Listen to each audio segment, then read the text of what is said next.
Hello বন্ধুরা, welcome to my channel নমিতার রান্নাঘর।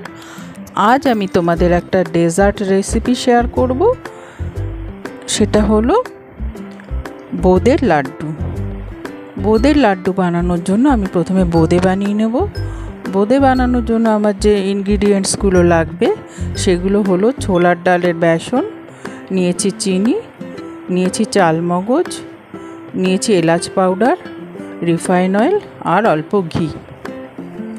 এই কাপ মেপে আমি 1.5 কাপ বেসন নিয়েছি। মানে 1.5 কাপ মানে 1 কাপ ভরা, 1 কাপ না, 1 কাপ পুরো ভরা ভরা 1 কাপের থেকে একটু কম আর হাফ কাপ। এবারে আমি এটা ভালো করে চেলে নিচ্ছি। তার কারণ বেসনের মধ্যে অনেক লাম্পস থাকে।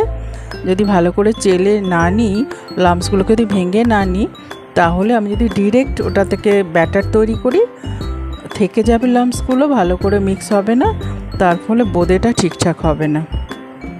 বোঁদেটা ঠিকঠাক না হলে ওর ভেতরে রসও ঠিকঠাক ঢুকবে না, তার ফলে টেস্টটাও ঠিকঠাক আসবে না।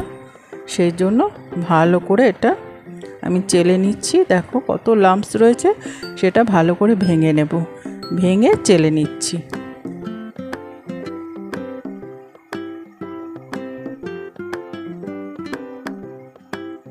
চালা হয়ে গেছে। এইবারে আমি এটাকে একটা পাত্রের মধ্যে ঢেলে নিচ্ছি।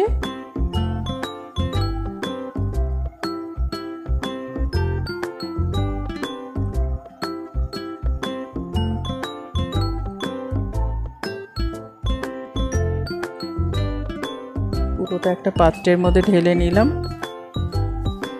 এবারে আমি এটাতে জল মিক্স করব।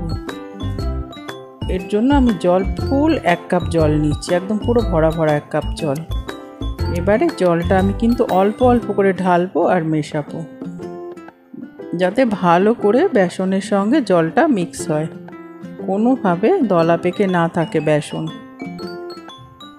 দেখো এইভাবে জল ঢালবো আর মেশাবো সুন্দরভাবে। দেখো ব্যাটারটা রেডি হয়ে গেছে। কনসিস্টেন্সিটা ঠিক এরকম থাকবে ব্যাটারের। বেশি পাতলা হলেও হবে না, বেশি গাঢ় হলেও কিন্তু ঠিকঠাক হবে না। এর মধ্যে আমি অল্প একটু খাবার সোডা মেশাচ্ছি। খাবার সোডাটা দিয়েও খুব ভালো করে মিক্স করে নিলাম। ভীষণ ভালো করে মেশাতে হবে যাতে সব জায়গায় ঠিকঠাক মতো মেশে। এবার ওটা ঢেকে রাখবো আধা ঘন্টা। এবার আমি চাল মগজটাকে শুকনো খোলায় ভেজে নিচ্ছি। খইয়ের মতো ফুটতে থাকবে, যখন ভাজা হবে চাল মগজটা খইয়ের মতো ফুটতে থাকবে। দেখো চাল মগজ ভাজা হয়ে গেছে। এইবার আমি ব্যাটারের মধ্যে অল্প একটু 1 স্পুন মতো ঘি অ্যাড করলাম। আমি অ্যাকচুয়ালি এটা রিফাইন অয়েলে ভাজবো, তোমরা ইচ্ছে করলে ঘিতেও ভাজতে পারো। আমি রিফাইন অয়েলে ভাজবো, কিন্তু এর মধ্যে একটু ঘি অ্যাড করে নিলাম। আমার কড়াইয়ে তেল গরম হয়ে গেছে। এবারে আমি কড়াইয়ের একটু উঁচুতে একটা ছান্তা রাখবো আর ওর উপরে এইভাবে ব্যাটারটা ঢেলে নেব। দেখো ওটা ছান্তাটাকে কিন্তু নড়াবো না। দেখো এইভাবে গোল গোল শেপে বোঁদেগুলো তেলের মধ্যে পড়তে লাগবে। দেখো কি সুন্দর পড়ছে।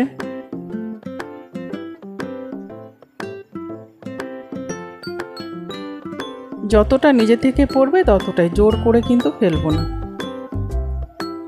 এবারে আমি এদিকে ভাজতে লাগবো। ওইদিকে কিন্তু আমি ব্যাটারের যে ছান্তাটা দিয়ে দিয়েছি ওটা ধুয়ে পরিষ্কার করে মুছে নেব।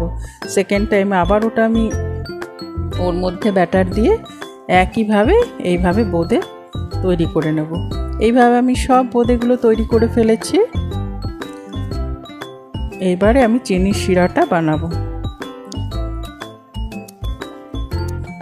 চিনির শিরাটা তৈরি করার জন্য আমি নিচ্ছি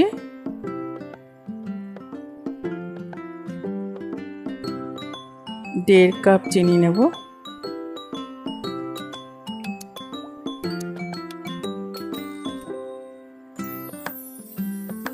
দেড় কাপ চিনি নেব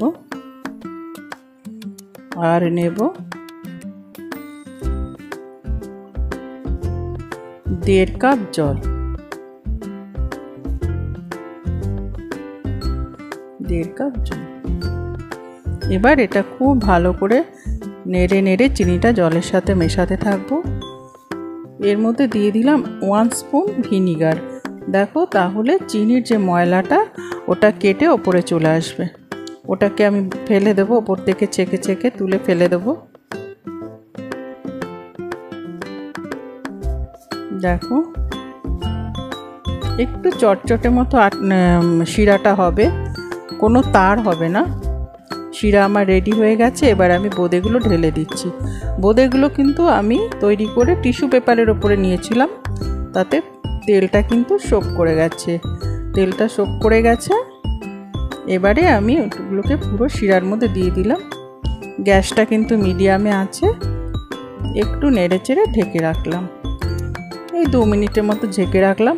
দেখো, পুরো রসটা কিন্তু ওর মধ্যে অ্যাবজর্ব করে নিচ্ছে। দেখো, এবারে আমি ওটাকে নিচে নামিয়ে ওর মধ্যে অল্প করে ঘি দিয়ে নিলাম। তোমরা ইচ্ছে করলে বেশি করেও ঘি দিতে পারো। দিয়ে দিচ্ছি এলাচ পাউডার, বেশ কটা এলাচ ছাড়িয়ে, খোসা ছাড়িয়ে বীজটাকে গুঁড়ো করে নিয়েছিলাম। দিয়ে দিচ্ছি ভাজা চাল মগজটা, যেটা আমি শুকনো খোলায় ভেজে নিয়েছিলাম। বোঁদেটা অনেকটাই ঠান্ডা হয়ে গেছে। এবারে আমি গোল গোল শেপ দিয়ে নেব। তোমরা তোমাদের মতন ছোট বড় যেরকম শেপ দিতে চাও সেরকম শেপ দিয়ে নেবে। দেখো, এইভাবে আমি এক এক করে সব বোঁদেটা দিয়ে লাড্ডু তৈরি করে নিলাম।